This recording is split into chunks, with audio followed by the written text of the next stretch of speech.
Convido-lhes a abrirem suas Bíblias no Salmo 19. Salmo 19.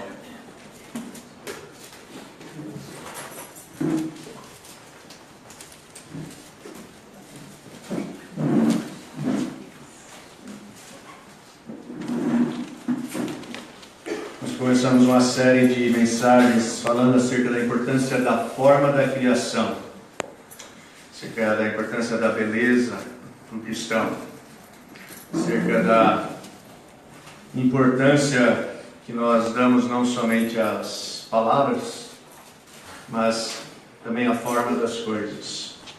E hoje nós vamos falar da importância da imaginação para nós como cristãos.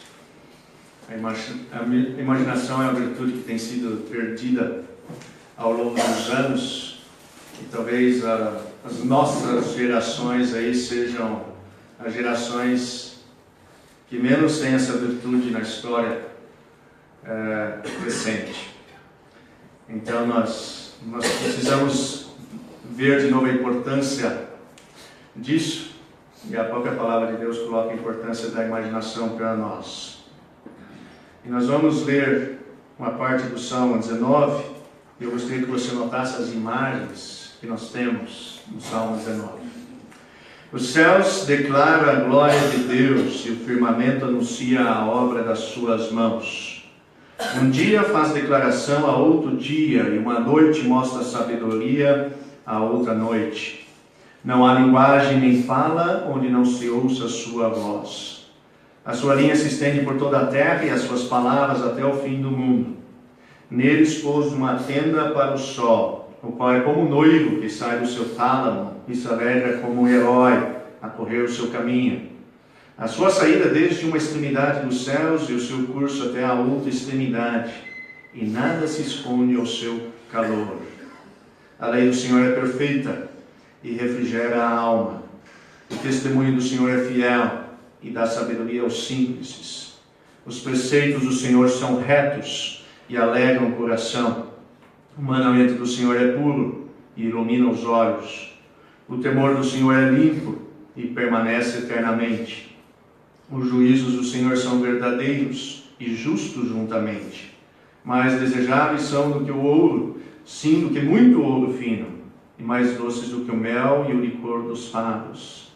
Também por eles é admoestado o teu servo, e em os guardar a grande recompensa. Quem pode entender os seus erros? Expurga-me tu dos que me são ocultos. Também da soberba guarda o teu servo, para que se não assenhorie de mim. Então serei sincero e ficarei limpo de grande transgressão. Sejam agradáveis as palavras da minha boca e a meditação do meu coração perante a tua face, Senhor, rocha minha e redentor meu. Oremos. Senhor Deus, obrigado pela sua palavra e pelas imagens que o Senhor colocou na forma da criação, para que nós pudéssemos conhecer melhor o Senhor. E pedimos que eu possa colocar com clareza a importância dessas imagens para as nossas vidas, para que nós possamos ter um melhor relacionamento com o Senhor. Em nome do Senhor Jesus. Amém. Amém. No Salmo 19, Davi emprega diferentes imagens para dizer como as nossas almas devem estar ordenadas em relação à lei de Deus. Nos versos 9 e 10, por exemplo, o salmista destaca que a lei de Deus deve ser desejada mais do que a doçura do mel, mais do que as gotas do favo. Olha, na época de Davi não havia chocolate, na época de Davi não havia aquele café adocicado, não havia nada dos doces que nós temos hoje. Na época de Davi, a coisa mais doce que provavelmente existia era o mel. Assim como para Gislaine, que é minha esposa, comer chocolate e experimentar o céu na terra, assim também para Davi, comer mel era o céu na terra. Entretanto, ainda mais prazeroso, mais delicioso que a doçura do mel era a lei de Deus.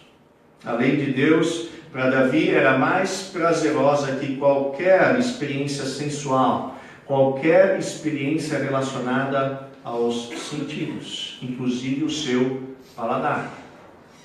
Note que, se nós quisermos entender os versos 9 e 10 do Salmo 19, e o restante do capítulo inteiro, precisamos da faculdade da imaginação.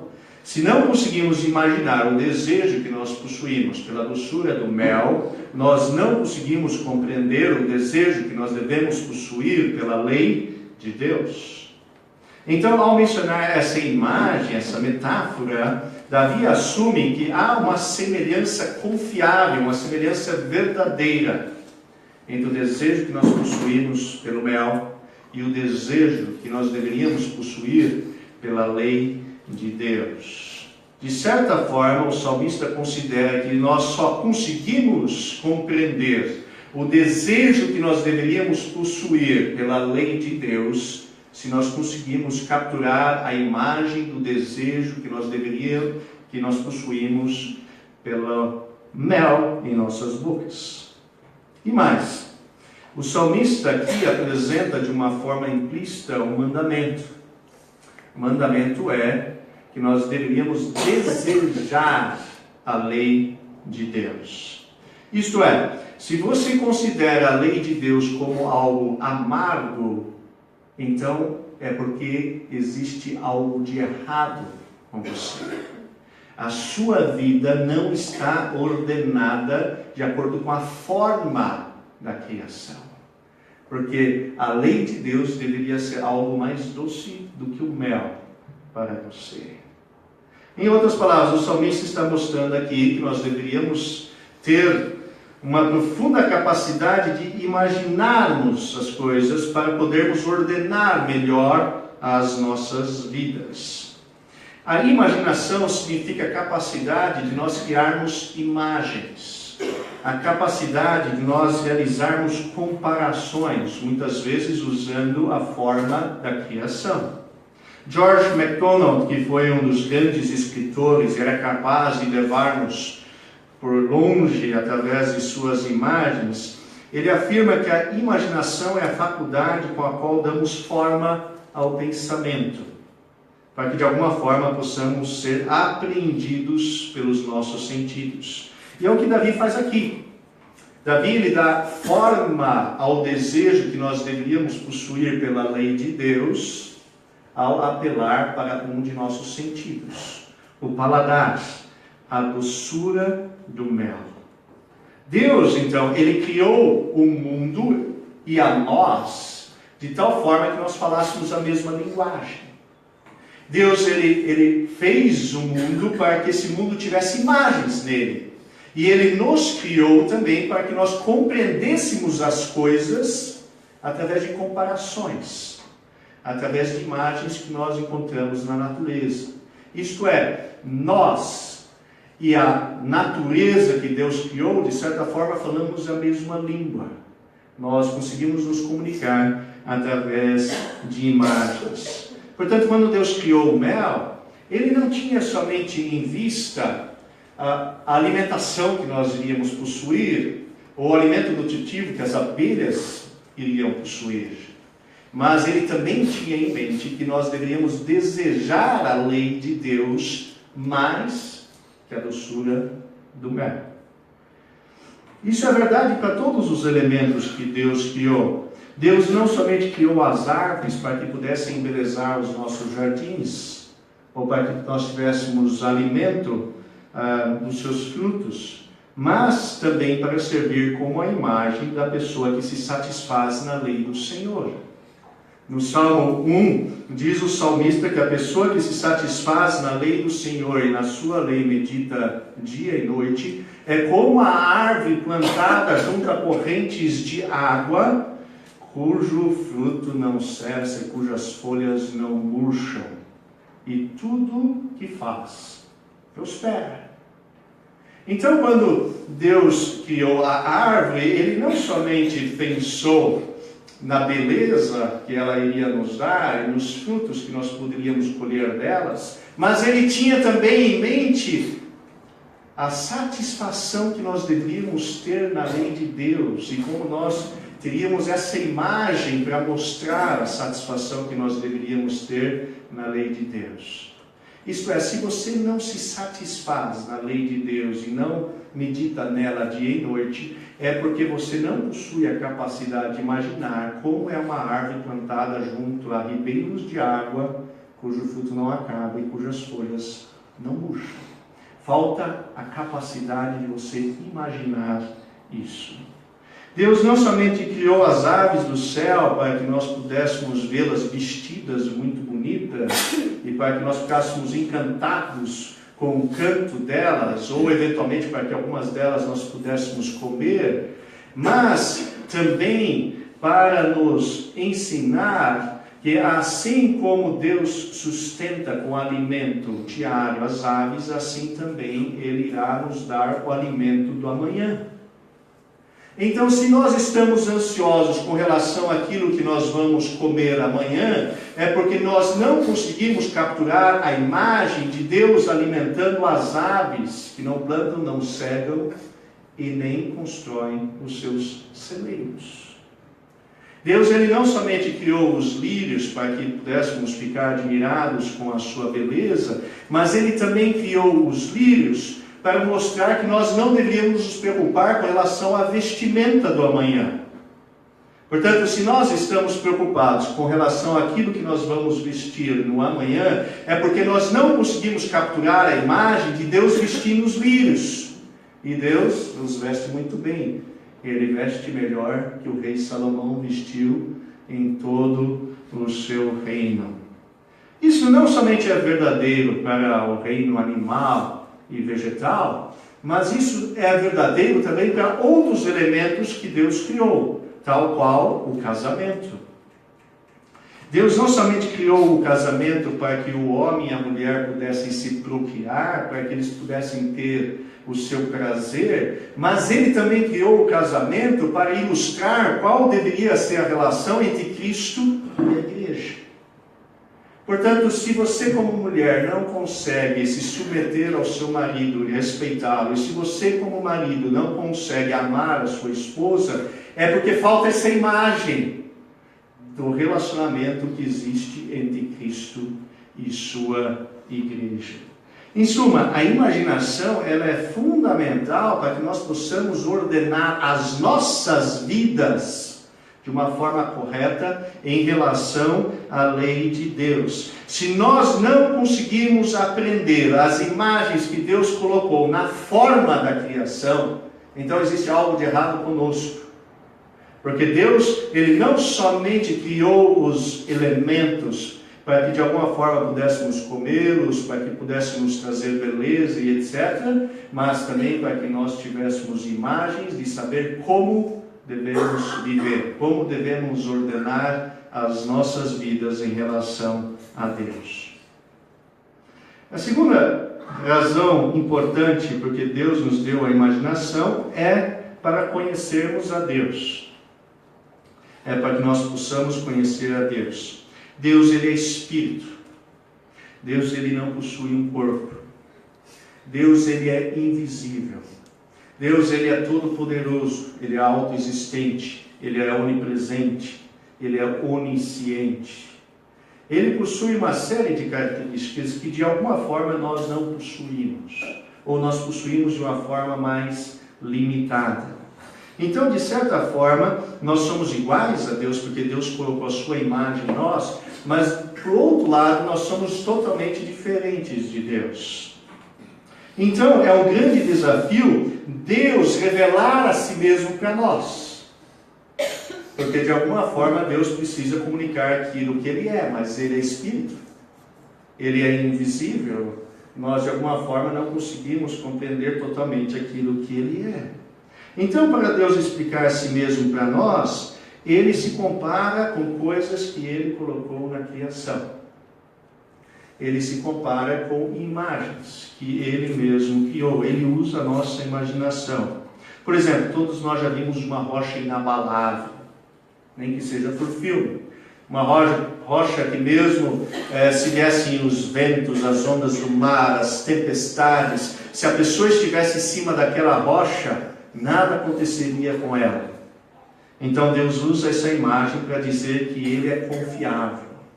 E Ele diz então em Isaías: confie para sempre no Senhor, pois o Senhor, somente o Senhor, é a rocha eterna. Então Deus usa uma imagem que Ele colocou na criação para que nós pudéssemos compreender uma de suas características, um de seus atributos. Todos nós sabemos que o pai dá bons presentes para os seus filhos. Se um filho pede para o pai um pão, o pai não vai dar uma pedra. Se um filho pede para o pai um peixe, ele não vai dar uma cobra. Então Deus usa essa imagem para dizer que Ele é um bom pai. É um pai que dá bons presentes para seus filhos quando eles pedirem esses presentes.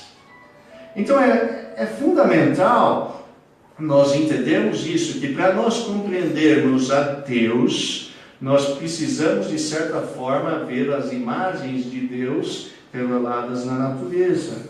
Para Deus revelar a si mesmo para nós, Ele precisa usar a imaginação.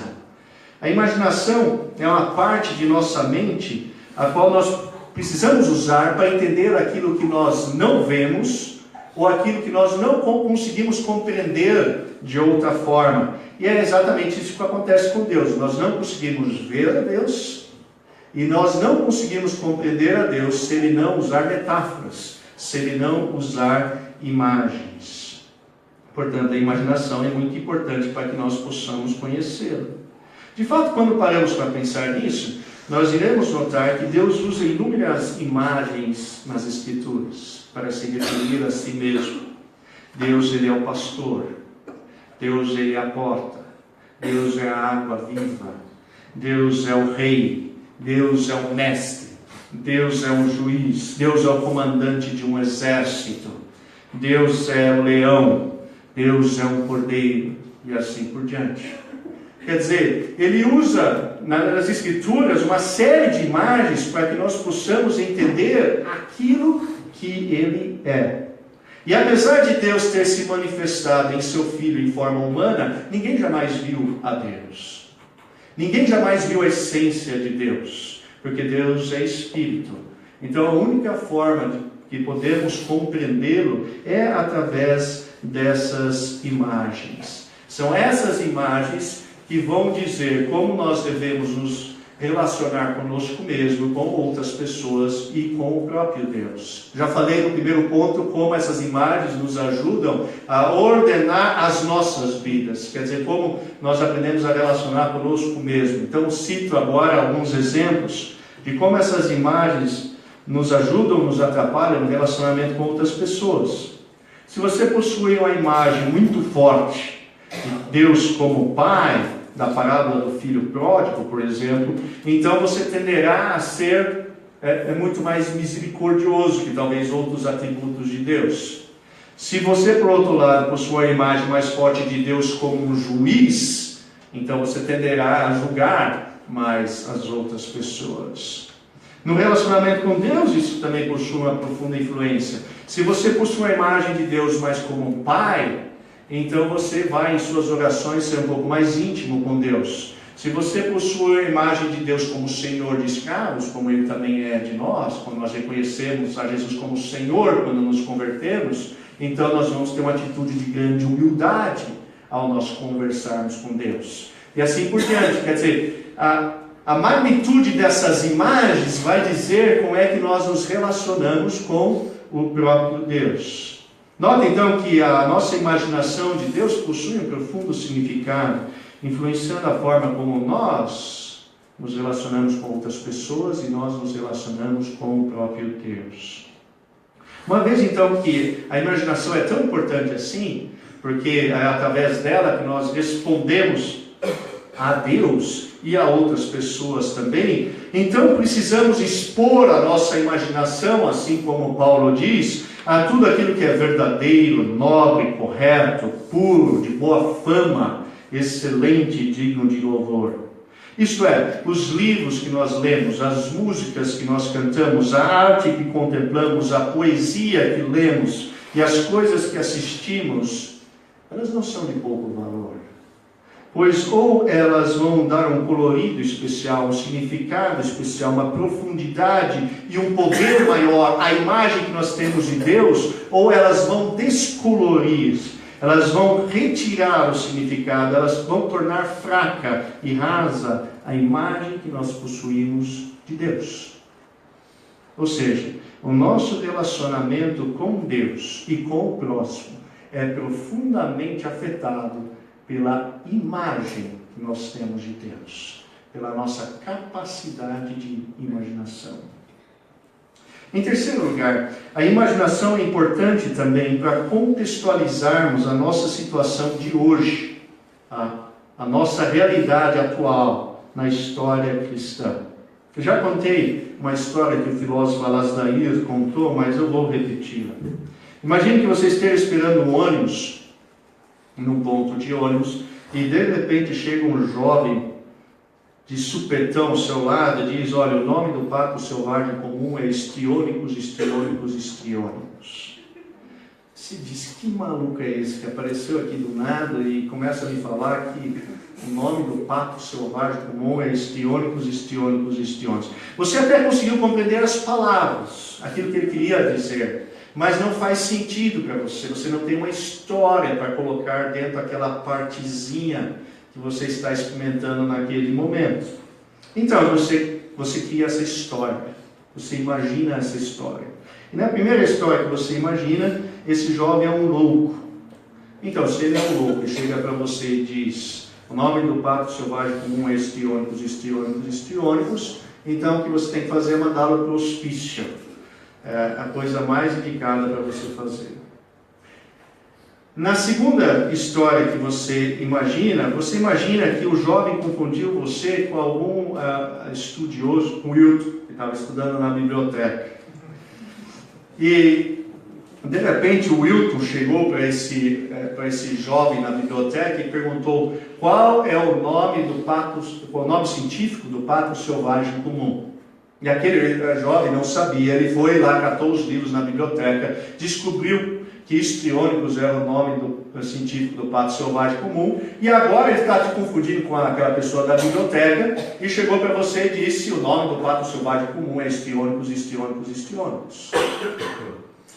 A terceira história que você pode, de repente, imaginar é que esse jovem é um espião soviético. E por ele ser um espião soviético, ele tinha lá uma senha que chamava histriônicos.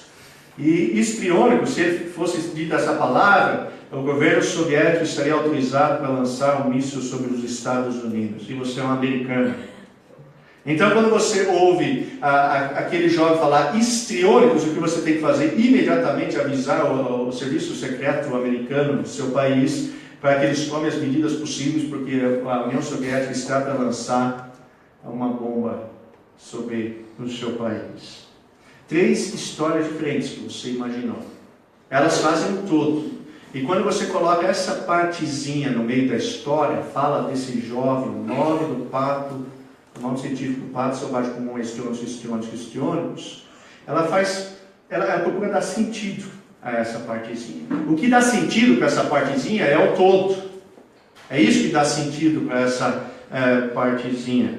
Então você não consegue entender essa partezinha se antes você não entender o todo. Então o todo faz toda a diferença. Bem, nós temos um todo.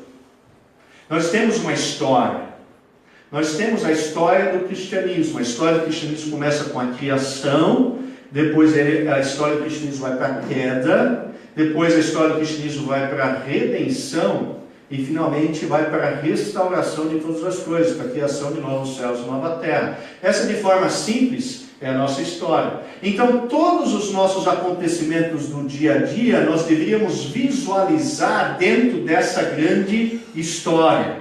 Se nós não temos a capacidade de imaginar os nossos acontecimentos no dia a dia dentro dessa grande história, então nós vamos agir errado. Nós não vamos agir de uma forma coerente com essa história.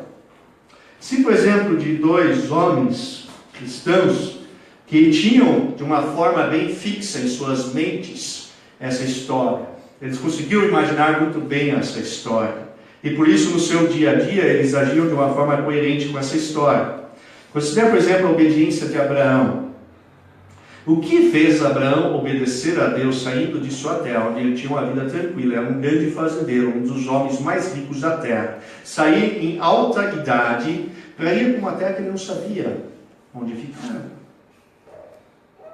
O que fez Abraão obedecer a Deus e morar em tendas, sendo estrangeiro numa terra, quando ele podia morar em sua própria terra? A capacidade de imaginação. Abraão conseguiu, diz o autor de Hebreus, enxergar a cidade que tem alicerces, e cujo arquiteto e edificador é o próprio Deus. Então, quando Deus o chamou, como ele tinha essa capacidade de imaginar a história toda, inclusive a cidade que tem alicerces, a restauração, isso fez com que ele saísse de Ur e se dirigisse até a terra que Deus iria mostrar. O que fez Abraão obedecer a Deus, oferecendo o seu único filho como sacrifício? A capacidade de imaginação. Abraão conseguiu enxergar os seus descendentes tão numerosos quanto as estrelas do céu, e tão incontáveis quanto a areia da praia do mar. E não somente isso, ele conseguiu enxergar Deus ressuscitando o seu filho dentre os mortos, apesar de até aquele momento ninguém ter sido ressuscitado dentre os mortos. Então foi a capacidade de imaginação, foi a capacidade de ele ver a história toda, que fez com que ele obedecesse em certos instantes de sua vida. E Paulo? Que dizer de Paulo? O que fez Paulo viver uma vida dedicada a Deus, evangelizando o mundo todo, apesar do grande sofrimento e da grande perseguição que veio sobre ele? O que fez Paulo evangelizar o mundo e viver uma vida somente para Cristo, apesar de ter recebido 5 vezes 39 açoites, e olha que somente um deles, nós vimos na semana passada, era capaz de matar uma pessoa, que foi o açoitamento que Jesus recebeu? O que fez Paulo continuar evangelizando o mundo, depois de ter apanhado de vara 3 vezes, de ter naufragado no mar, depois de ter sido preso e torturado por diversas vezes, depois de ter uma grande inimizade dentro da própria igreja, quer dizer, de ser perseguido pelos próprios irmãos dele? A capacidade dele de imaginação. Paulo conseguia ver os seus sofrimentos colaborando para o seu bem, produzindo, por exemplo, paciência e mais conversões. Paulo, ele conseguia imaginar que os sofrimentos atuais não eram nada comparado à glória que estava por vir. Paulo, ele conseguia ver que o seu sofrer lhe ajudava a consolar outras pessoas quando elas passavam pelos seus sofrimentos. Ele conseguia enxergar os seus sofrimentos à luz da ressurreição, à luz da restauração. Não é à toa que na segunda carta que ele escreve à igreja em Corinto, ele resume muito bem a sua imaginação. Ele diz, nas minhas palavras, olha, eu consigo me ver ressuscitado dentre os mortos por Jesus Cristo, por isso é que eu não desanimo. Embora exteriormente esteja desgastado, interiormente eu sou renovado dia a dia, pois os meus sofrimentos leves e momentâneos estão produzindo para mim uma glória eterna que pesa mais do que todos esses sofrimentos. Assim, fixo os olhos não naquilo que posso ver, mas naquilo que não posso ver. Olha a imaginação aí. Ele fixa os seus olhos não naquilo que ele pode ver, mas naquilo que ele não pode ver. Pois o que posso ver é transitório, mas aquilo que não posso ver é eterno. Paulo não poderia dizer de forma mais clara como a imaginação ajudou a enfrentar os sofrimentos do seu dia a dia. Paulo, ele conseguia imaginar a história completa. E quando ele olhava então para a sua situação daquele dia, ele agia de acordo com a história completa. Ou seja, a razão pela qual nós não vivemos bem no nosso dia a dia, a razão pela qual nós não ordenamos a nossa vida de acordo com a lei de Deus, a razão pela qual nós não nos relacionamos bem com o próximo ou com o próprio Deus, é porque nós somos incapazes de imaginar a história completa e nos colocarmos dentro da história completa.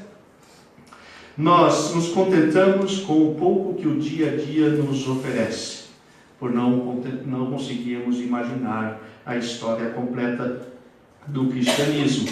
E C.S. Lewis, em seu livro O Peso da Glória, ao escrever sobre esse assunto, destacou que nós somos criaturas divididas.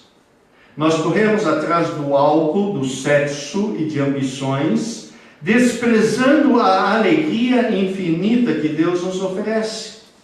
Nós somos como a criança ignorante, que prefere continuar fazendo seus bolinhos de areia numa favela, porque não consegue imaginar o que significa um convite para passar as férias na praia.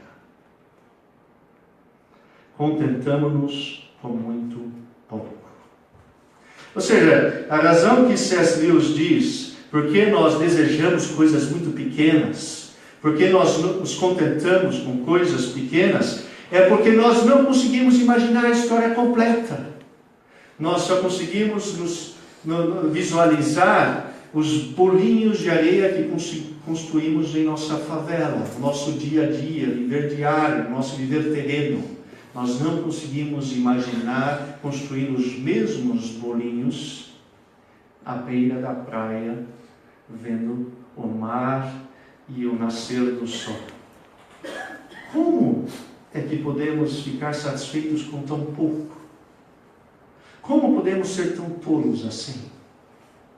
Como podemos ter desejos tão pobres? Se somente pudéssemos imaginar a história completa nossa e nos colocar dentro dessa história completa, então não desejaríamos mais o sexo ilícito, nem o álcool, nem as ambições terrenas, mas desejaríamos estar com Cristo. Portanto, vamos aprender a imaginar, para que nós possamos nos relacionar melhor com Deus, ordenar melhor as nossas vidas e, de fato, nos contentarmos com muito mais, e não somente aquilo que nós encontramos aqui na terra. Vamos orar? Senhor Deus, obrigado pela sua palavra. Obrigado que o Senhor nos deu essa capacidade de imaginarmos as coisas. E, de fato, o Senhor colocou imagens em sua criação, para que pudéssemos entender o Senhor, para que pudéssemos entender a lei do Senhor, para que pudéssemos entender como devíamos ordenar as nossas vidas em relação ao Senhor e ao próximo, e em relação a nós mesmos. Obrigado, Senhor, porque o Senhor também pintou a história toda. O Senhor revela através de sua palavra a história toda. E muitas vezes nós não conseguimos agir de acordo com essa história, porque nós não conseguimos imaginá-la, nós não vamos dormir com ela em nossos sonhos. Senhor, perdoe-nos por causa disso e conceda a graça com que possamos crescer nessa virtude da imaginação, para que possamos ser mais iguais ao Senhor, servi-lo mais, e que possamos amá-lo mais. E que possamos nos contentar com muito mais do que temos nos contentado aqui na terra. Em nome do Senhor Jesus. Amém. Então, nas próximas mensagens, nós vamos falar um pouco mais sobre isso, como nós podemos criar em nós essa capacidade da imaginação e continuar falando um pouco sobre a importância da forma, da criação, a importância da beleza, da música, da arte e de outros itens relacionados a este. Que todos possam ter uma semana abençoada, que possam agora também considerar a forma da criação, possamos contemplar mais a criação, possamos imaginar melhor o nosso Deus e assim servi-lo mais. Após uma oração silenciosa, a reunião está encerrada e convidamos a todos a permanecerem junto conosco para conversarmos um pouco acerca daquilo que ouvimos agora. Amém.